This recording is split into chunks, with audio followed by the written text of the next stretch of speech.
하나님의 말씀을 받들어 읽겠습니다. 그런즉 우리가 무슨 말을 하리요? 은혜를 더하게 하려고 죄에 거하겠느냐? 그럴 수 없느니라. 죄에 대하여 죽은 우리가 어찌 그 가운데 더 살리요?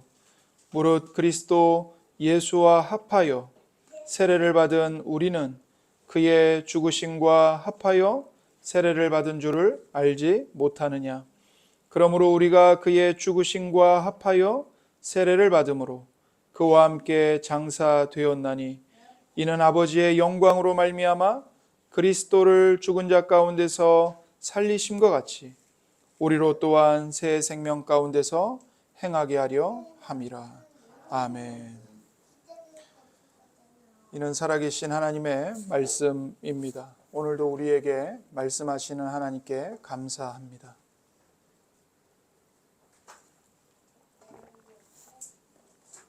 하나님께서는 우리의 주님이신 예수 그리스도의 삶과 또 사역과 죽으심을 통해서 우리와 화해하시고 또 하나님과 올바른 관계를 우리가 맺을 수 있도록 회복시켜 주셨습니다. 예수님은 주님의 그 사역을 통해서 두 가지 유익을 우리에게 주십니다. 첫 번째 유익은 칭의입니다. 예수님의 피로 말미암아 죄인인 우리가 하나님 앞에서 의롭다, 의인이다 라는 선고를 받는 것입니다. 우리가 의롭다고 여김을 받는 것입니다. 이것이 바로 예수님이 우리에게 주시는 두 가지 유익 중에 첫 번째 유익, 칭의의 은혜입니다. 두 번째 유익을 또한 주십니다. 그것은 바로 성화입니다. 성화. 점점 거룩해져 가는 겁니다. 그래서 우리는 칭의로 말미암아 모든 죄와 죄의 결과인 사망과 죄책에서 해방되었습니다. 그렇기 때문에 우리에게는 더 이상 정죄함이 없습니다.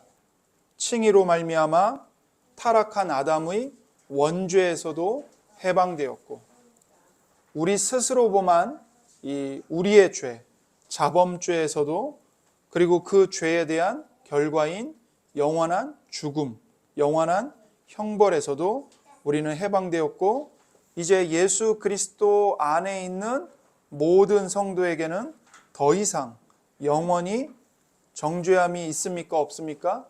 없습니다.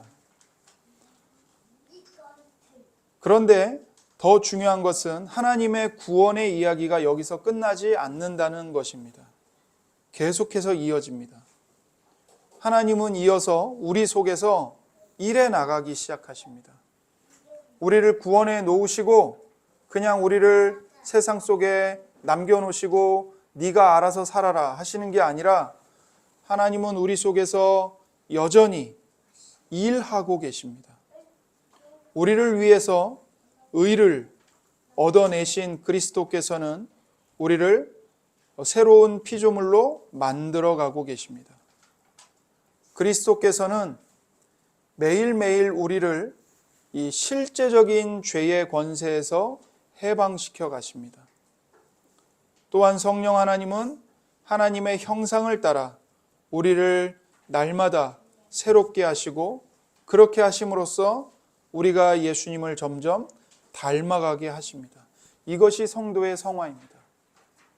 죄는 점점 죽이고 예수님의 의가 우리 안에서 살아나는 것.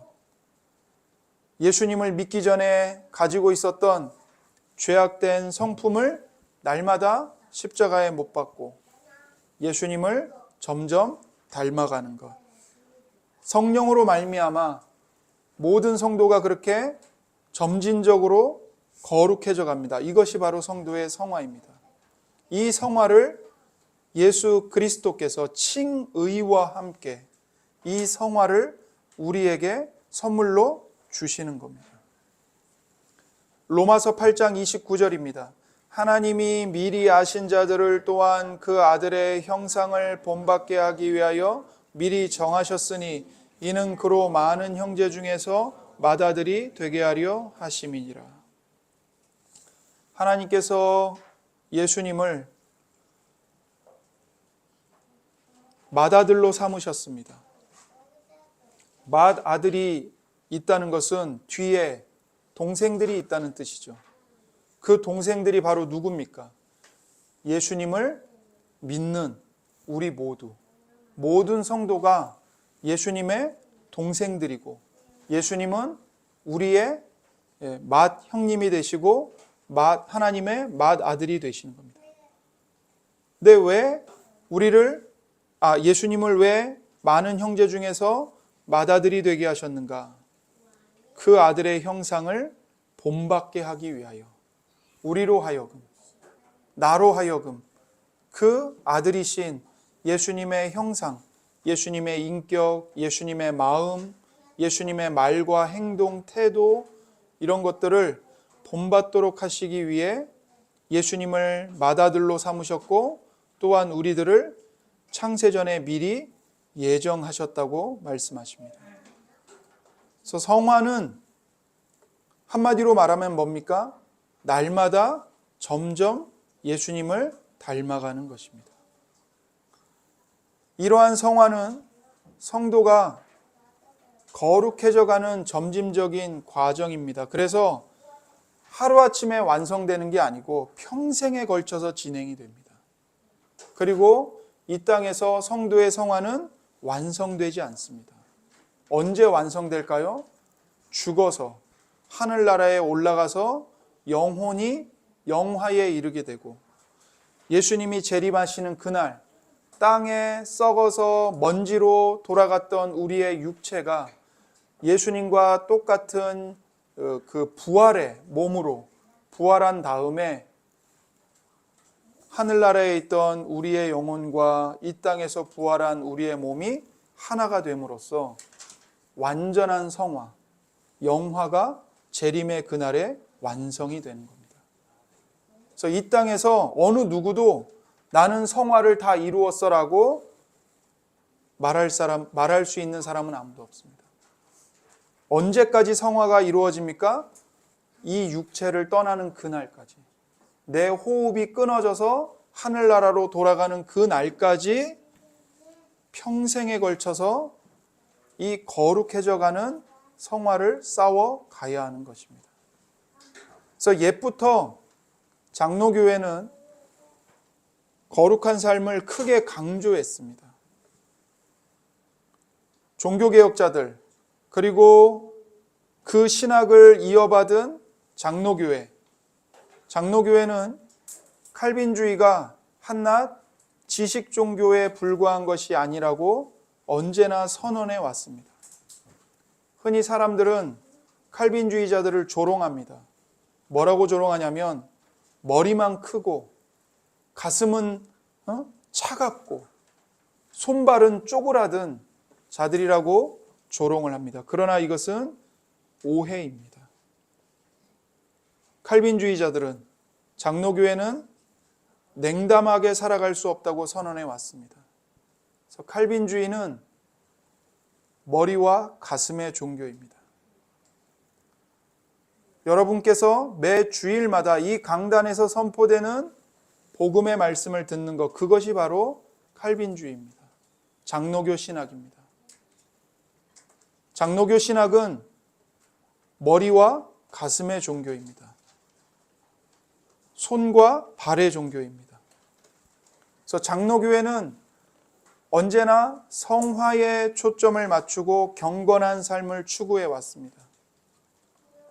그러나 장로교회는 하나님께 대한 순종을 율법주의나 죄책의 차원에서 이해하지 않고, 순종은 경이로운 복음에 대한 자연스러운 반응이라고 간주했습니다. 그래서 여러분, 장로교회는 절대로 공포나 두려움으로 여러분에게 순종을 강요하지 않습니다. 하나님이 그렇게 하시지 않기 때문입니다. 예수님을 믿으면 가난하면 안 된다? 그렇게 가르치지 않습니다. 복 받으려면 헌금을 많이 해라. 여러분이 헌신하고 봉사해야 여러분의 자녀들이 복 받고 세상에서 출세한다. 장로교회는 절대로 그렇게 가르치지 않습니다. 여러분이 지금까지 그런 설교를 들어오셨다면 다 잘못된 설교인 겁니다. 목사들이 죄송합니다. 미쳐가지고 헛소리를 짓거린 겁니다. 그것은 성경의 복음이 아닙니다.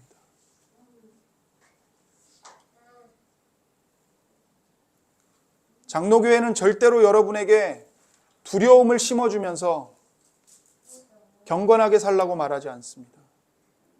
우리가 왜 경건하게 살아야 됩니까? 왜 헌신해야 됩니까?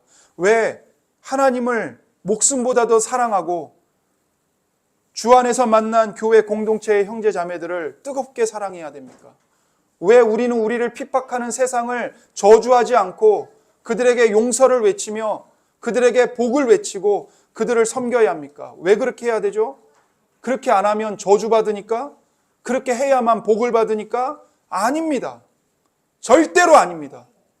우리가 그렇게 해야 되는 이유는 내가 하나님을 사랑하기 이전에 내가 하나님의 얼굴에 침을 뱉었음에도 불구하고 하나님이 먼저 그 아들을 주시기까지 나를 사랑하시고 나를 받아주시고 나를 용서해 주셨기 때문입니다. 왜 내 뺨을 후려치는 세상을 향해 저주하지 않고 복을 선언해야 합니까? 축복해야 합니까? 죽어 마땅한 내가 예수님의 뺨을 그렇게 후려 갈기고 예수님을 발로 짓밟았을 때 예수님이 아버지 저들의 죄를 용서해 주십시오. 저들은 지금 자기들이 무슨 짓을 하고 있는지 모릅니다. 예수님의 용서를 받았기 때문에 우리를 욕하고 저주하는 세상을 축복해야 하는 것입니다. 그래서 순종은 하나님께서 우리에게 베풀어 주신 이 놀라운 복음에 대한 감사의 반응입니다.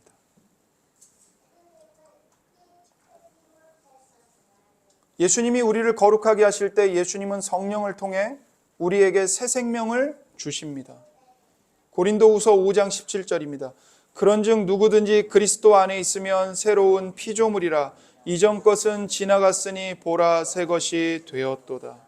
누구든지 그리스도 안에 있으면 새로운 피조물로 다시 창조됩니다.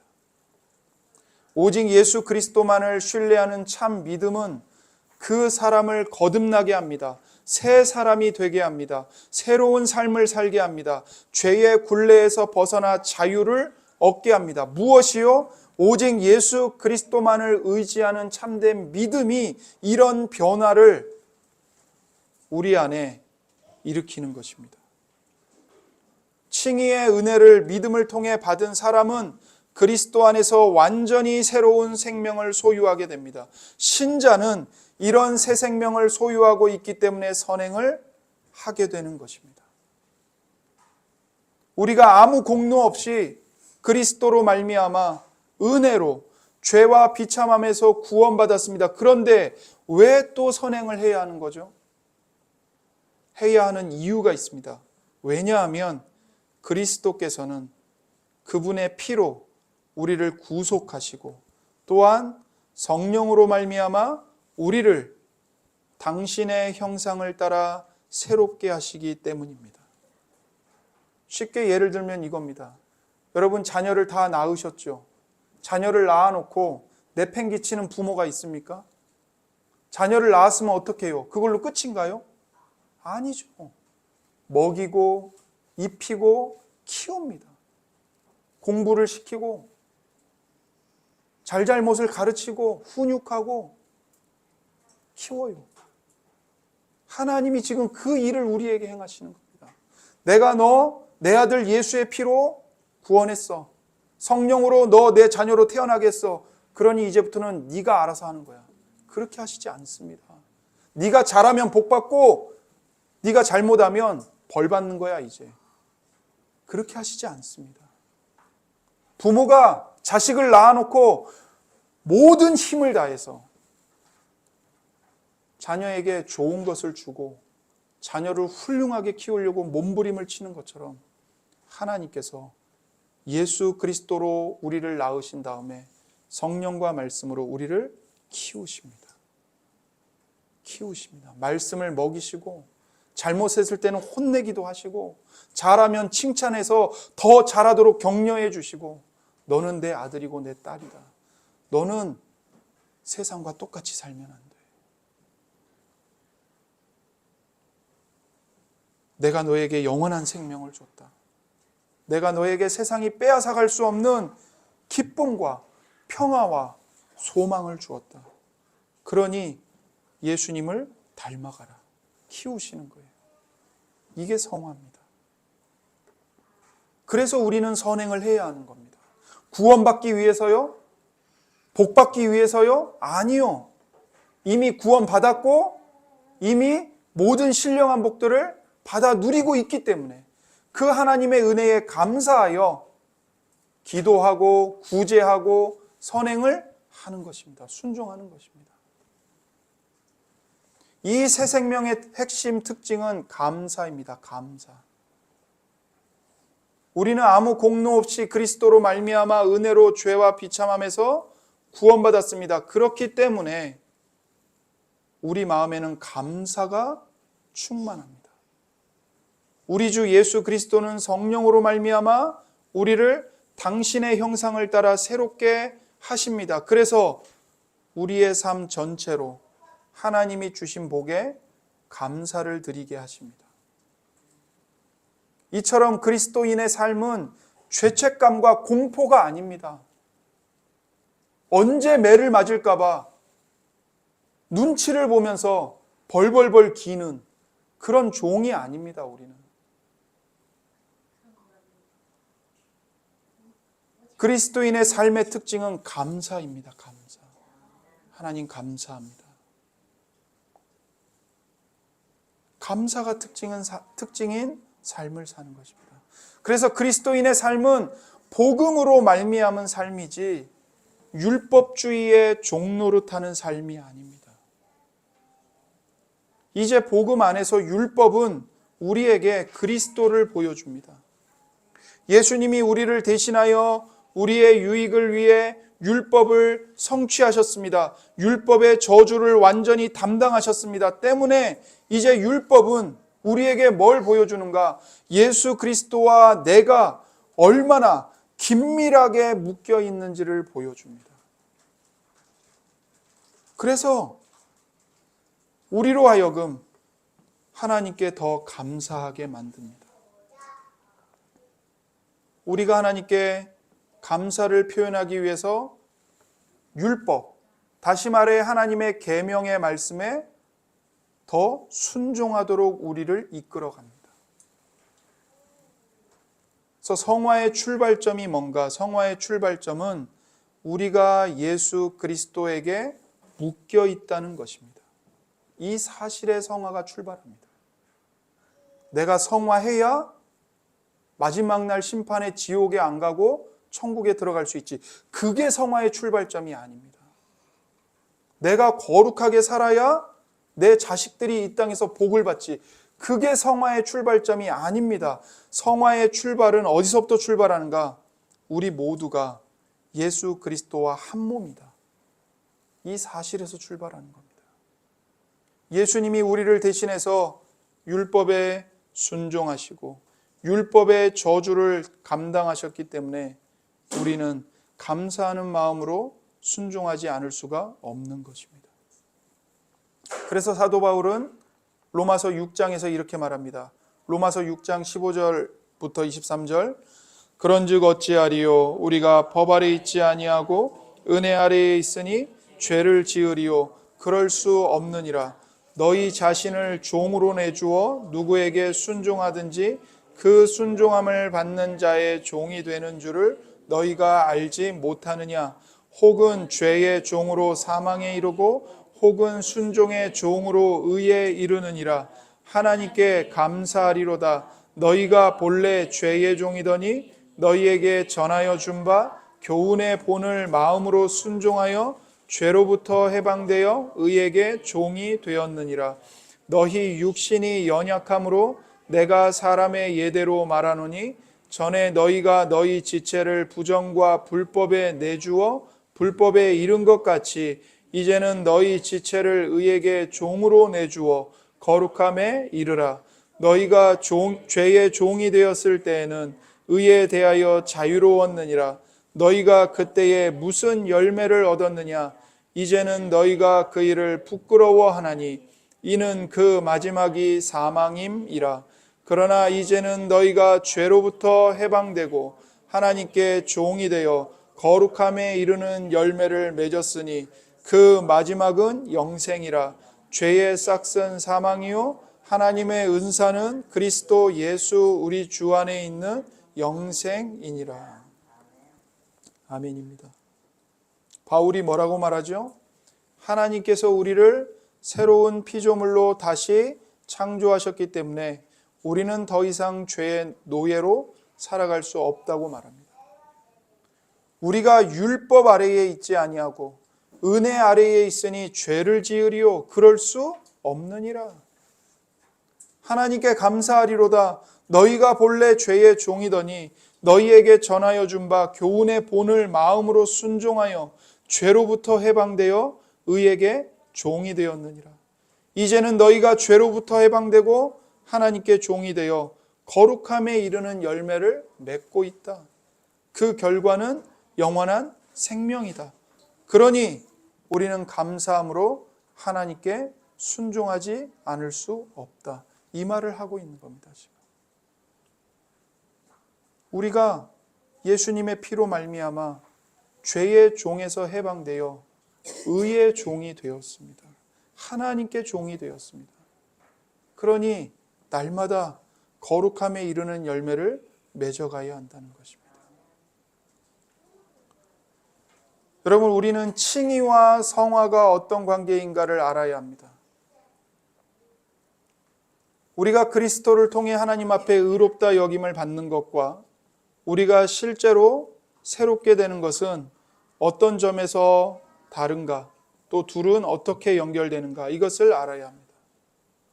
가장 먼저 분명히 알아야 할 것은 칭의는 선행에 의해 결정되는 것이 절대로 아니라는 사실입니다.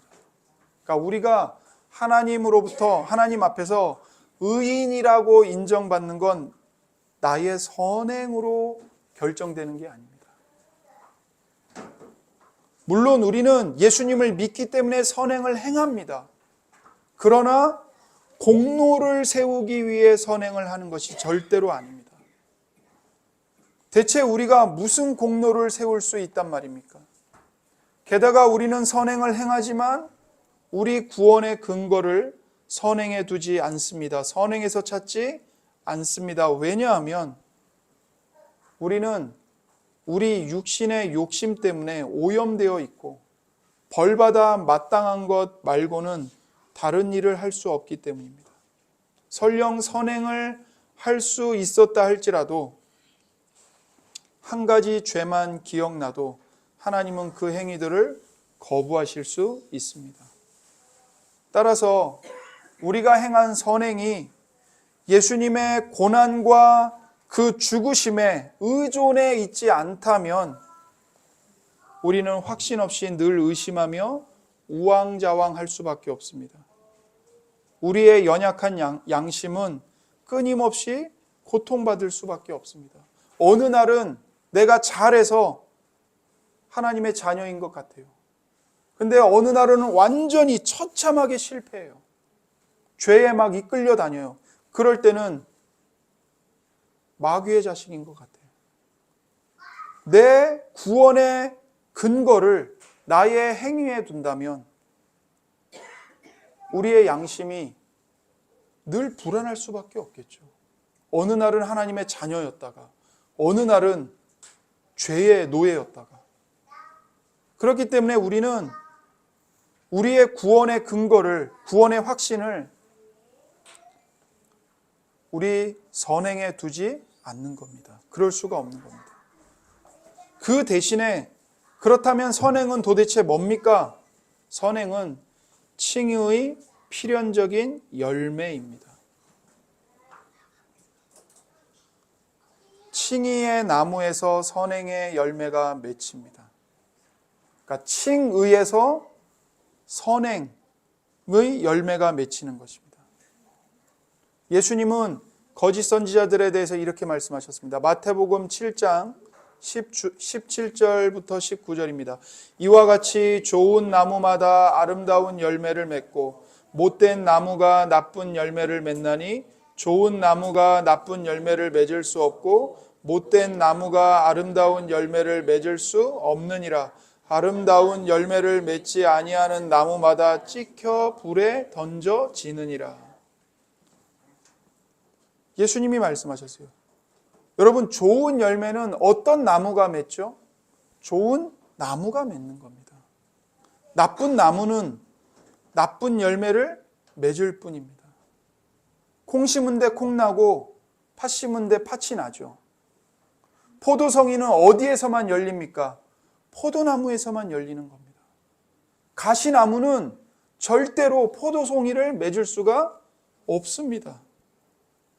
마찬가지입니다. 하나님이 선하게 보시고 기쁘게 받으시는 선행은 믿음이라는 나무에서만 맺힙니다. 하나님은 믿음에서 나오는 선행들만을 하나님의 은혜로 거룩하게 하시기 때문입니다. 그럼에도 불구하고 선하고 받을 만한 행위들은 우리가 의롭다함을 받는데 아무런 기여도 하지 못합니다. 왜냐하면 우리는 선행을 행하기 전에 이미 먼저 그리스도를 믿음으로 의롭다함을 받았기 때문입니다. 그래서 선행을 하는 겁니다. 나무 자체가 좋은 나무가 아니고서는 그 나무의 열매도 좋을 수가 없습니다. 여러분, 여기다가 전봇대를 하나 세워놓고 거기다가 사과를 주렁주렁 매달아 보세요. 그런다고 전봇대가 사과나무가 됩니까? 안 돼요. 아무리 깨끗하고 싱싱한 사과 열매를 전봇대에다 매달아 놔도 시간이 지나면 어떻게 되죠? 썩어 문드러질 뿐입니다. 똑같은 거예요. 선행이라는 하나님이 정말 기쁘게 인정하시고 받으시는 선행이라는 열매는 예수님을 믿는 그 믿음, 의롭다함을 받은 그 칭의의 은혜에서만 맺혀지는 겁니다. 만약 우리가 의롭다함을 받지 못했다면 우리의 행위들은 선한 행위가 될 수 없습니다. 불신자들도 선행을 행하죠. 그러나 그들의 행위는 하나님께서 기쁘게 받으시는 선한 행위가 아닙니다. 죄와 자기 자랑과 자기 중심성과 자기 교만과 정욕에 오염된 행위일 뿐입니다.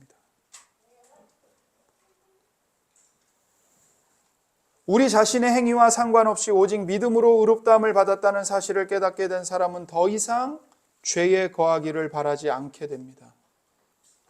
바울이 율법을 지켜서 구원받는 것이 아니고 오직 하나님의 은혜로 구원을 받는다는 이 복음을 전하자 사람들은 바울의 복음을 오해했습니다. 어떻게 오해했냐면 바울이 전하는 복음은 신자는 어떻게 살아도 상관없다고 말하는 거구나. 어차피 예수님의 은혜로 구원받는 거니까 아무렇게나 살아도 되겠네. 이런 복음이구나. 이렇게 오해를 했어요. 로마서 5장 20절입니다. 율법이 들어온 것은 범죄를 더하게 하려 함이라. 그러나 죄가 더한 곳에 은혜가 더욱 넘쳤나니. 이건 바울이 한 말이에요. 율법이 우리에게 들어온 것은 범죄를 더하기 위함이고 죄가 더한 곳에 은혜가 더욱 넘쳤다. 이렇게 말했습니다. 그러자 사람들이 오해를 해요. 죄가 더한 곳에 은혜가 더욱 넘쳤으니 은혜를 더 받기 위해 더욱 죄를 짓자. 이렇게 오해를 하는 겁니다. 그러면 더 많은 죄를 지으면 더 많이 은혜 받을 수 있겠네. 이렇게 오해를 한 거예요. 그러자 바울이 그런 오해를 염두에 두고 로마서 6장에서 이렇게 말하는 겁니다. 로마서 6장 1절에서 4절입니다. 그런즉 우리가 무슨 말을 하리요? 은혜를 더하게 하려고 죄에 거하겠느냐? 그럴 수 없느니라. 죄에 대하여 죽은 우리가 어찌 그 가운데 더 살리요? 무릇 그리스도 예수와 합하여 세례를 받은 우리는 그의 죽으심과 합하여 세례를 받은 줄을 알지 못하느냐? 그러므로 우리가 그의 죽으심과 합하여 세례를 받음으로 그와 함께 장사되었나니 이는 아버지의 영광으로 말미암아 그리스도를 죽은 자 가운데서 살리심과 같이 우리로 또한 새 생명 가운데서 행하게 하려 함이라. 사람들이 오해합니다. 은혜를 더하게 하려고 죄에 거하자. 그러자 바울이 말합니다. 그럴 수 없다. 어떻게 은혜를 더하게 하려고 죄에 거할 수 있단 말이냐. 그럴 수 없느니라.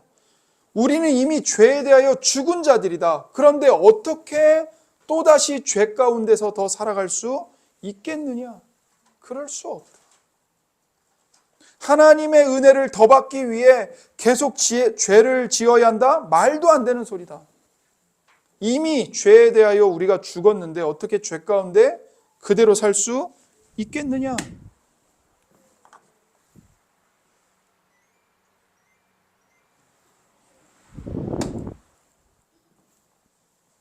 말이 안 된다는 거죠. 그래서 오직 믿음을 통한 칭의는 사람들을 경솔하고 불경건하게 만들지 않습니다. 복음은 우리를 게으르게 만들지 않습니다. 왜냐하면 우리가 세례를 받아서 예수님과 한 몸이 되었기 때문입니다. 그리스도 예수와 합하여 세례를 받은 우리가 예수님과 하나 되는 세례를 받았습니다. 여기 그리스도 예수와 합한다. 이 합하여 이 말의 본뜻은 뭐냐면 속으로 들어간다는 뜻입니다. 우리가 세례를 받아서 예수 그리스도 속으로 예수 그리스도 안으로 우리가 이미 들어갔습니다. 우리는 예수님 안에 거하고 있는 자들입니다. 세례를 받아서. 그렇기 때문에 예수님과 한 몸이 되었고 예수님과 하나의 운명 공동체가 되었어요. 그래서 예수님의 죽으심이 나의 죽음이 되고 예수님의 부활이 나의 부활이 되는 겁니다. 예수님과 하나가 되어서 내가 예수님 속에 우리가 예수님 속에 들어가서 예수님과 함께 죽었고 우리 모두가 예수님 속에 들어가서 예수님과 함께 하나가 되어 다시 살아났습니다. 이것은 우리가 예수님과 함께 새로운 생명 안에서 살도록 하기 위함입니다.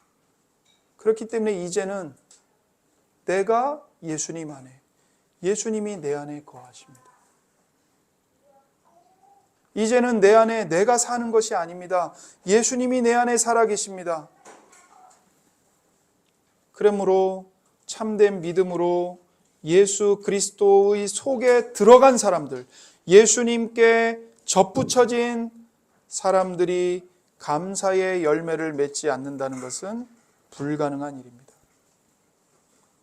그러므로 의롭게 하는 이 믿음 때문에 사람들이 게을러진다, 방만해진다, 방탕한 생활에 빠진다, 그거는 결단코 사실이 아닙니다. 오히려 반대로 이런 믿음이 없다면 사람들은 그 어떤 것도 하나님에 대한 사랑으로 행하지 않을 것입니다. 오히려 두려움 때문에 벌 받을까 봐 무서워서 기도하고 순종하는 거짓된 종교 행위만을 반복할 것입니다. 자기 사랑 때문에, 심판에 대한 두려움 때문에 모든 것을 행하게 될 것입니다. 그것은 하나님께서 기쁘게 받으시는 순종이 아닙니다. 따라서 이 거룩한 믿음이 아무 열매도 맺지 않고 그냥 사람 안에 존재한다는 것은 불가능합니다.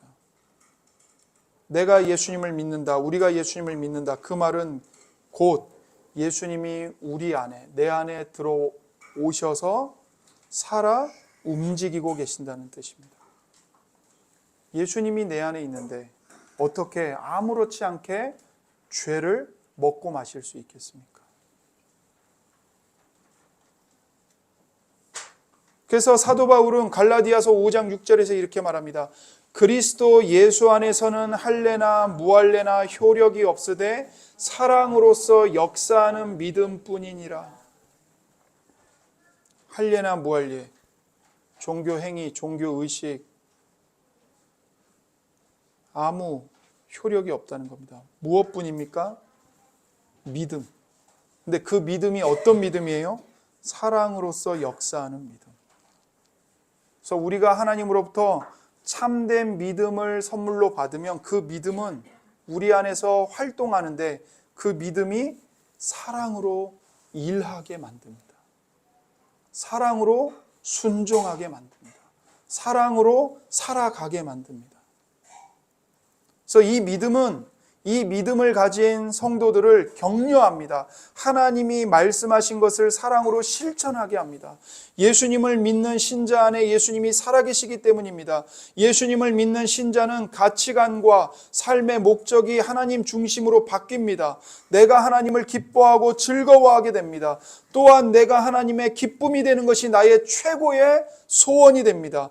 이러한 마음의 변화가 반드시 성도 안에 일어나기 시작합니다.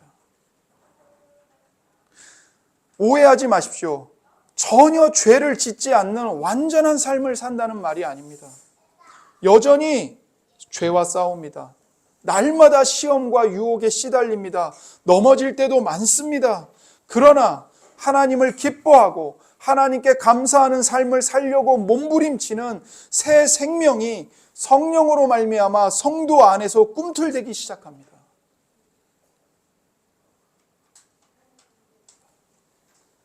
그러므로 교회는 다니지만 하나님을 기뻐하는 게 뭔지 모르고 하나님께 감사함도 없고 기쁨으로 순종하고 싶은 마음이 없다면 그 믿음은 가짜인 겁니다. 성령으로 거듭난 사람이 아닙니다. 그렇기 때문에 우리 모두가 자기 자신을 위해서 간절히 기도해야 합니다. 이러한 변화는 내가 종교적인 행위를 열심히 한다고 해서 이런 변화가 나타나는 게 아니고 오직 성령 하나님께서 복음의 말씀으로 내 영혼을 거듭나게 해주셔야만 이런 새 생명과 새 생명의 변화가 나타나기 때문입니다. 우리 모두 자신을 말씀과 성령으로 거듭나게 해주시기를 하나님께 간절히 기도하기 바랍니다. 우리가 방금 전에 로마서 6장 4절에서 봤듯이 성화는 예수님과 함께 연합하여 죽었고 예수님과 함께 연합하여 새 생명 안에서 살아가는 겁니다. 그래서 바울은 골로새서에서 이 말씀을 이제 실제적으로 어떻게 적용해야 하는지를 권면합니다. 골로새서 3장 5절에서 10절입니다. 그러므로 땅에 있는 지체를 죽이라. 곧 음란과 부정과 사욕과 악한 정욕과 탐심이니 탐심은 우상 숭배니라. 이것들로 말미암아 하나님의 진노가 임하느니라. 너희도 전에 그 가운데 살 때에는 그 가운데서 행하였으나 이제는 너희가 이 모든 것을 벗어버리라. 곧 분함과 노여움과 악의와 비방과 너희 입에 부끄러운 말이라. 너희가 서로 거짓말을 하지 말라. 옛사람과 그 행위를 벗어버리고 새 사람을 입었으니 이는 자기를 창조하신 이의 형상을 따라 지식에까지 새롭게 하심을 입은 자니라. 아멘. 너희가 옛사람을 이미 벗어버렸고 새 사람을 입었으니 이제는 죄를 죽이며 살라는 것입니다. 음란, 부정, 사욕, 악한 정욕, 우상 숭배인 탐심, 분함, 노여움, 악의와 비방, 입에 부끄러운 말, 거짓말, 거짓된 행위, 이것들을 날마다 십자가에 못 박아 죽이라는 겁니다. 그러므로 우리는 죄 지은 것을 진심으로 슬퍼하고 갈수록 죄를 미워하고 죄를 더욱더 버려야 합니다. 그리고 그리스도를 통해 하나님을 진심으로 기뻐해야 합니다. 이로 말미암아 하나님의 뜻을 따라 온갖 선을 행하며 사는 것을 기뻐해야 합니다. 왜요? 마지막 날에 지옥 갈까 봐? 그게 아니고 하나님의 자녀로 태어났기 때문인 거죠. 새 사람으로 태어났기 때문입니다.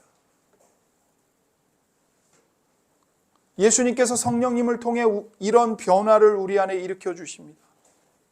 그리스도인들은 주님이신 예수 그리스도를 통해 하나님의 성령이 임한 사람들입니다.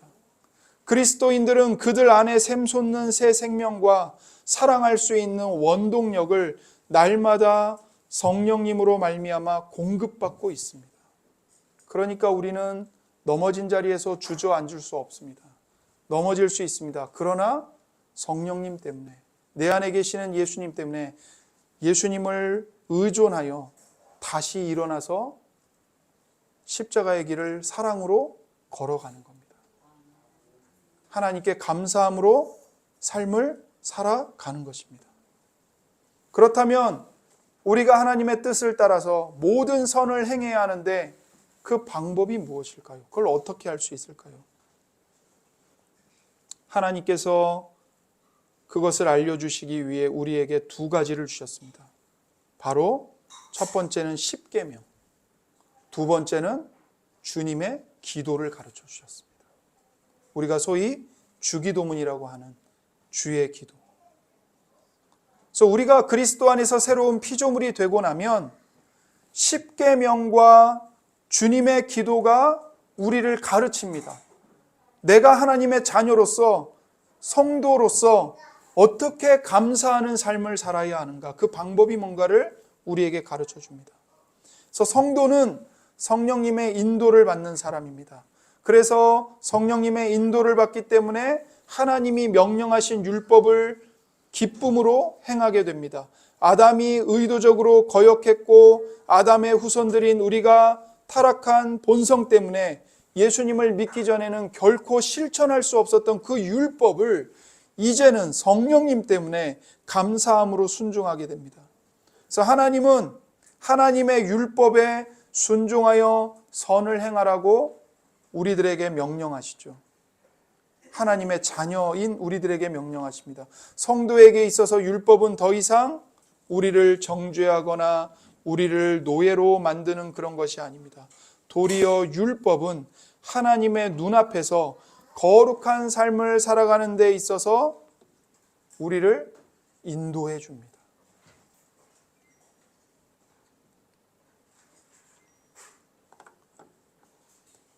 여러분, 맹인이 한 사람이 있어요.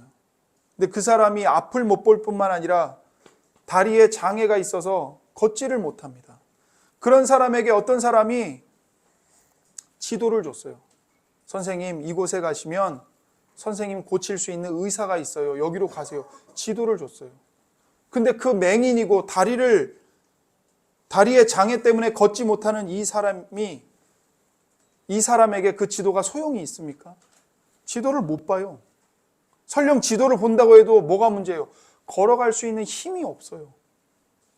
그러니까 그런 사람에게는 아무리 지도를 줘도 목적지로 갈 수가 없죠. 이것이 예수님을 믿기 전에 우리의 상태였던 겁니다. 지키면 영원한 생명을 받을 수 있는 율법을 우리가 받았어요. 근데 문제가 뭐예요? 깨닫지를 못해요. 순종할 능력도 없어요.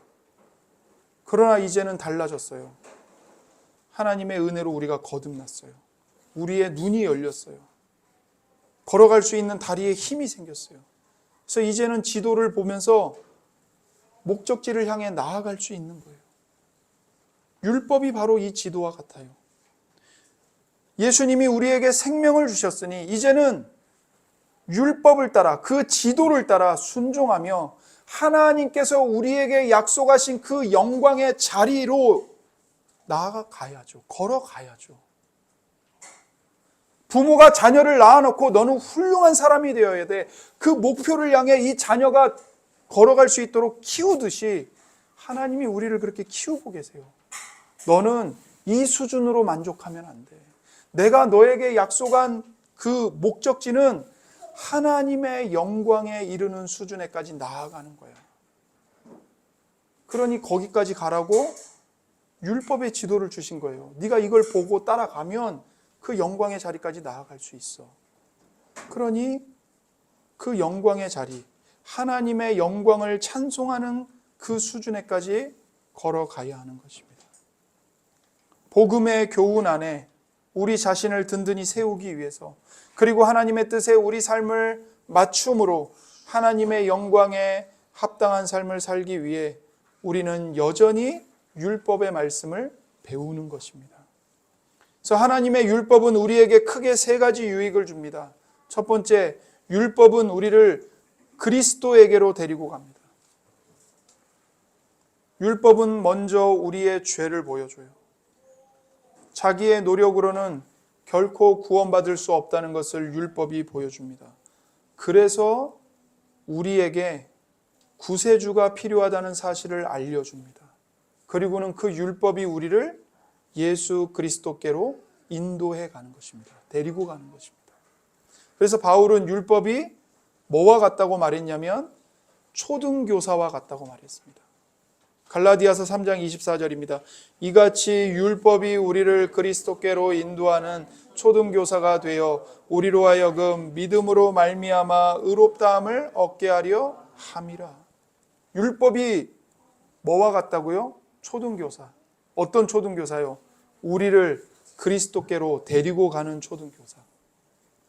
이게 율법의 첫 번째 유익입니다.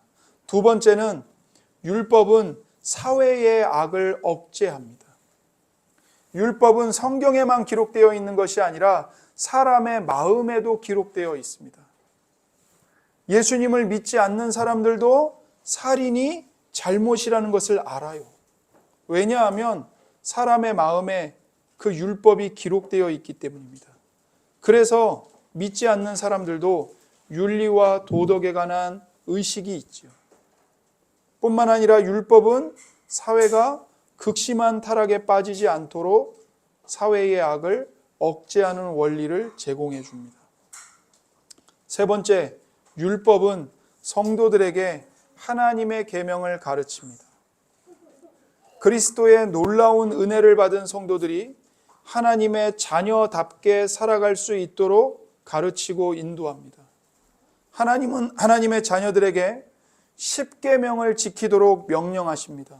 십계명은 율법을 10가지 계명으로 요약한 거예요. 그래서 율법의 모든 도덕적 교훈이 십계명 안에 다 들어 있습니다. 그렇다면 회개하고 하나님께 돌아온 사람들은 이제 십계명을 완전하게 지킬 수 있을까요? 그렇지 않습니다. 가장 거룩한 사람들조차도 이 세상에서는 이 십계명에 대한 순종을 조금 시작하는 정도에 불과할 뿐입니다. 그래서 이 땅에서는 성화를 완전히 이룬 성도는 없다고 말하는 겁니다. 그러나 회개하고 하나님께 돌아온 성도들은 뭘 시작하는가? 진지한 마음으로 하나님의 전체 계명을 따라 살아가려고 순종하는 것을 시작합니다. 완성할 수는 없지만 시작을 하는 겁니다. 그 과정을 걸어가는 겁니다. 그렇다면 아무도 이 세상에서는 십계명을 지킬 수 없는데 왜 하나님은 우리에게 십계명을 지키라고 엄히 명령하시는 것입니까? 그 이유는 우리가 사는 날 동안 자기의 죄악된 본성을 갈수록 더 깨닫고 그리하여 예수 그리스도를 더 의존하게 하기 위함인 겁니다. 나의 죄악된 본성을 날마다 더 깨달아요. 그 때문에 예수 그리스도 안에 있는 죄사함과 예수님의 의로움을 더 간절히 의존하고 추구합니다. 그래서 율법을 십계명을 지키라고 명령하시는 겁니다. 더 나아가 이 세상의 삶을 마치고 온전함에 이를 때까지 하나님의 형상을 따라 점점 더 새로워지도록 성령님의 은혜를 중단 없이 부지런히 구하게 하기 위해서입니다. 그러니까 두 가지입니다. 날마다 내 죄를 깨닫고 예수님의 죄사함, 예수님의 의로움을 더 간절히 사모하도록, 의지하도록 하기 위해서. 또 하나, 성령님께서 날마다 우리를 새롭게 하시는데 그 성령님의 은혜를 부지런히 간구하도록 하기 위해서. 십계명을 지키라고 명하시는 거죠. 그렇다면 십계명은 우리의 성화와 관련하여 무엇을 가르치고 어떻게 지도를 합니까? 첫 번째 1계명입니다. 출애굽기 20장 3절입니다. 너는 나 외에는 다른 신들을 내게 두지 말라. 이 1계명은 유일하고 참되신 하나님을 예배함으로써 하나님을 사랑하라고 가르칩니다. 2계명입니다.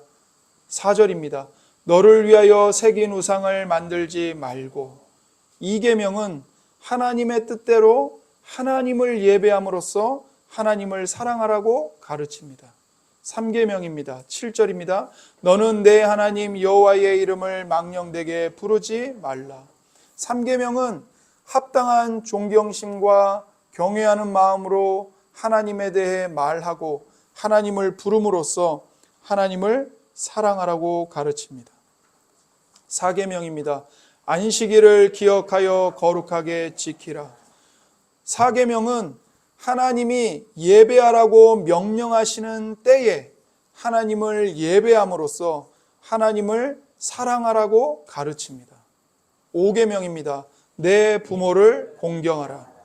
5계명은 하나님이 우리 위에 세우신 권위를 존중함으로써 이웃을 사랑하라고 가르칩니다. 6계명입니다. 살인하지 말라. 6계명은 생각, 말, 행동으로 이웃의 생명을 보호함으로써 이웃을 사랑하라고 가르칩니다. 7계명입니다. 간음하지 말라. 7계명은 자신과 이웃의 정절을 지킴으로써 이웃을 사랑하라고 가르칩니다. 8계명입니다. 도둑질하지 말라. 8계명은 다른 사람의 기본적인 필요를 공급해주고 유익을 도모함으로써 이웃을 사랑하라고 가르칩니다. 9계명입니다. 내 이웃에 대하여 거짓 증거하지 말라. 9계명은 진실을 말함으로써 이웃을 사랑하라고 가르칩니다. 10계명입니다. 물은 내 이웃의 소유를 탐내지 말라. 10계명은 하나님이 주신 것에 만족함으로써 이웃을 사랑하라고 가르칩니다. 결국 이 10계명에 따르면 모든 율법은 하나님을 사랑하고 이웃을 사랑하라고 가르칩니다. 그래서 예수님께서도 율법의 핵심을 이 두 가지로 설명하셨습니다. 마태복음 22장 37절부터 40절입니다. 예수께서 이르시되 내 마음을 다하고 목숨을 다하고 뜻을 다하여 주 너의 하나님을 사랑하라 하셨으니 이것이 크고 첫째 되는 계명이요 둘째도 그와 같으니 내 이웃을 내 자신같이 사랑하라 하셨으니 이 두 계명이 온 율법과 선지자의 강령이니라. 모든 율법이 이 두 가지 계명에 다 걸린다는 거예요. 걸려 있다는 거예요. 강령이라는 건 뭐냐? 벽에 못을 박아서 물건을 걸어둔다는 뜻입니다. 그러니까 모든 십계명, 더 나아가 모든 율법이 어디에 걸려 있어요? 하나님을 사랑하라, 이웃을 사랑하라. 이 두 계명에 걸려 있는 겁니다. 그래서 율법은 항상 사랑을 요구합니다. 율법은 하나님을 사랑하고 이웃을 사랑하라고 우리에게 요구합니다. 하지만 정작 우리는 어떻죠? 자기를 사랑합니다. 하나님보다 쾌락을 더 사랑합니다. 그러나 이제는 그리스도께서 우리를 구속하셨습니다. 우리를 구속하시고 성령님을 부어주셨습니다. 그리하여 성령님으로 말미암아 율법에 대한 우리의 태도와 감정이 바뀌게 되는 것입니다. 하나님의 법을 즐거워하게 됩니다. 율법은 바뀌지 않았어요. 뭐가 바뀌었습니까? 우리 자신이 바뀐 겁니다. 성령님의 권능으로 말미암아 우리는 하나님과 이웃을 사랑할 수 있고, 이제 율법은 우리가 하나님을 사랑하고 이웃을 사랑하는 데 빛을 비춰줍니다. 사랑할 수 있는 힘을 북돋아 줍니다. 로마서 13장 8절과 10절입니다. 피차 사랑의 빛 외에는 아무에게든지 아무 빛도 지지 말라.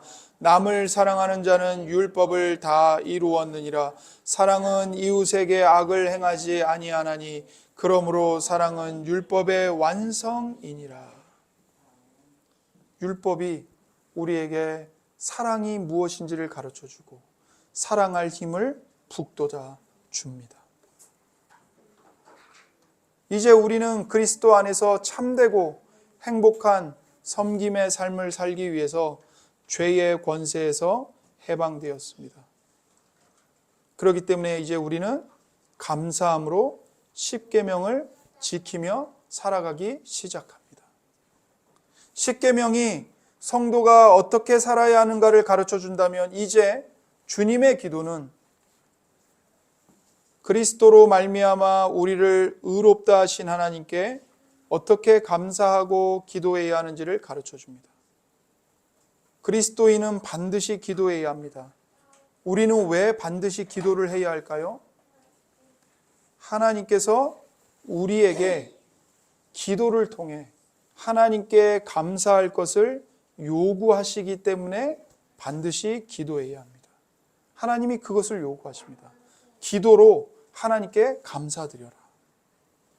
그리고 하나님은 하나님의 은혜와 성령님을 간절히 끊임없이 간구하는 자들과 그 은혜와 성령님에 대해 감사하는 자들에게만 주시기 때문에 반드시 기도해야 합니다. 여러분, 성령으로 거듭나는 것이 전적으로 하나님이 행하시는 일이니까 나는 할 게 아무것도 없다, 하나님 알아서 하세요, 이거는 구원을 사모하는 사람의 바른 모습이 아닙니다. 우리가 이 복음을 들었다면 우리는 뭘 해야 합니까? 하나님, 제게 은혜를 베풀어 주세요. 하나님, 하나님의 성령님의 능력으로 저와 우리 모두를 거듭나게 해주세요 라고 간절히 부르짖으며 기도해야 합니다. 그렇게 기도하는 자들에게만 하나님이 뭘 베풀어 주세요? 은혜와 성령님을 주시겠다고 약속하셨습니다. 그러니 우리는 하나님의 약속을 붙잡고 하나님의 은혜와 성령님을 간절히 사모하며 기도하는 자들에게 하나님의 은혜와 성령님을 충만하게 부어주시겠다고 약속하시지 않았습니까? 그러니 우리 모두에게 하나님의 은혜와 성령으로 충만함을 부어 주옵소서 기도해야 하는 것입니다. 그리고 또한 우리에게 은혜와 성령님을 주신 하나님께 감사해야 하는 것입니다. 그래서 우리는 기도할 때 예수 그리스도의 이름으로 성령님의 도우심으로 우리의 소원을 하나님께 올려드리고 우리의 죄를 자백하고 하나님의 자비를 감사히 고백하면서 기도드려야 합니다.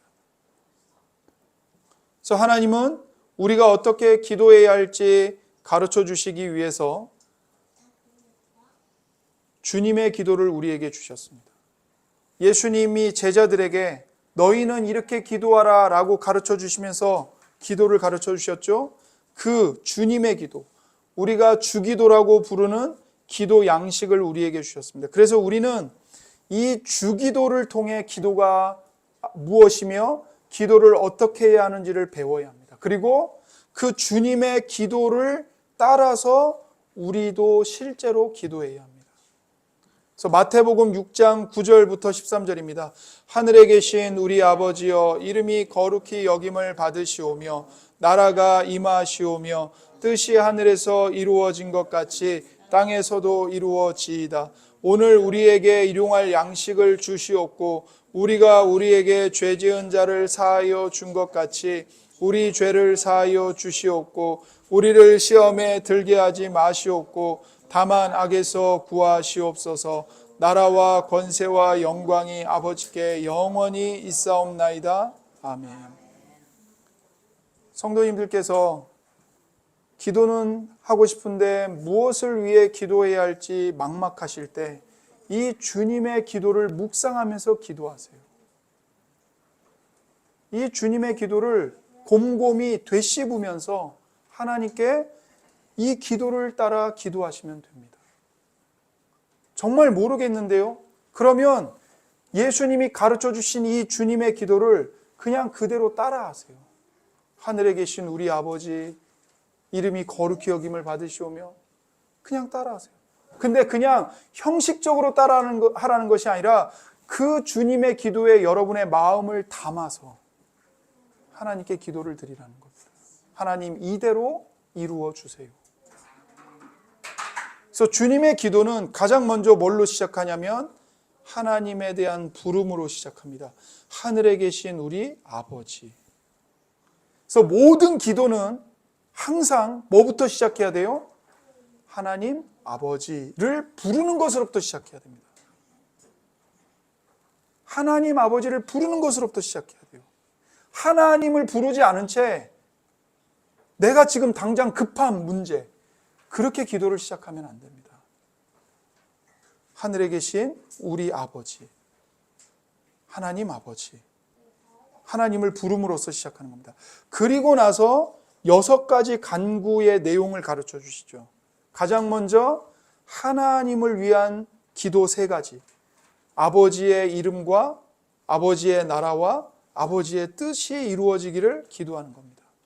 아버지의 이름이 거룩히 여김을 받으시오며, 아버지의 나라가 임하시오며, 아버지의 뜻이 하늘에서 이루어진 것 같이 땅에서도 이루어지이다. 여기 나오는 나라와 뜻은 하나님 아버지의 나라와 하나님 아버지의 뜻입니다. 우리 나라가 아니고요, 우리의 뜻이 아니에요. 하나님 아버지의 나라와 아버지의 뜻을, 아버지의 이름이 거룩히 여김을 받으시기 위해 기도하라는 것입니다. 그런 다음에 우리를 위한 3가지 기도를 하는 겁니다. 오늘 우리에게 일용할 양식을 주시옵고, 우리가 우리에게 죄 지은 자를 사하여 준 것 같이 우리 죄를 사하여 주시옵고, 우리를 시험에 들게 하지 마시옵고 다만 악에서 구하시옵소서. 우리에게 필요한 것들을 하나님의 자비로 베풀어 달라고 도움을 간청하고, 또 하나 죄사함을 위해 기도하라는 겁니다. 근데 단순히 내 죄만 용서해 주세요가 아니라 더 나가서 어떻게 하게 해달라고요? 다른 사람을 용서할 수 있게 해달라고. 내가 용서를 받았으니 하나님, 저도 저 사람을 용서합니다. 그렇게 기도하라. 그리고 우리가 하늘나라에 갈 때까지 우리는 믿음의 선한 싸움을 싸워야 합니다. 시험과 유혹을 대항하여 맞서 싸우면서 가야 합니다. 그러니 시험에 들지 않도록, 시험에 빠지지 않도록 지켜달라고, 마귀에게서 구해달라고 기도하라는 것입니다. 여기 다만 악에서, 여기 악에서라고 돼 있는데 이것을 많은 신학자들은 마귀로 번역합니다. 마귀. 악한 일들, 그 정도가 아니라 모든 악의 원흉인 마귀, 하나님과 우리의 궁극적인 원수인 마귀, 악의 마귀에서 구해 주옵소서, 이렇게 기도하라는 겁니다. 그리고 나서 맨 마지막에 하나님께 영광을 돌리는 찬송을 드리는 것으로 마칩니다. 나라와 권세와 영광이 아버지께 영원히 있사옵나이다. 아멘. 이렇게 마치는 겁니다.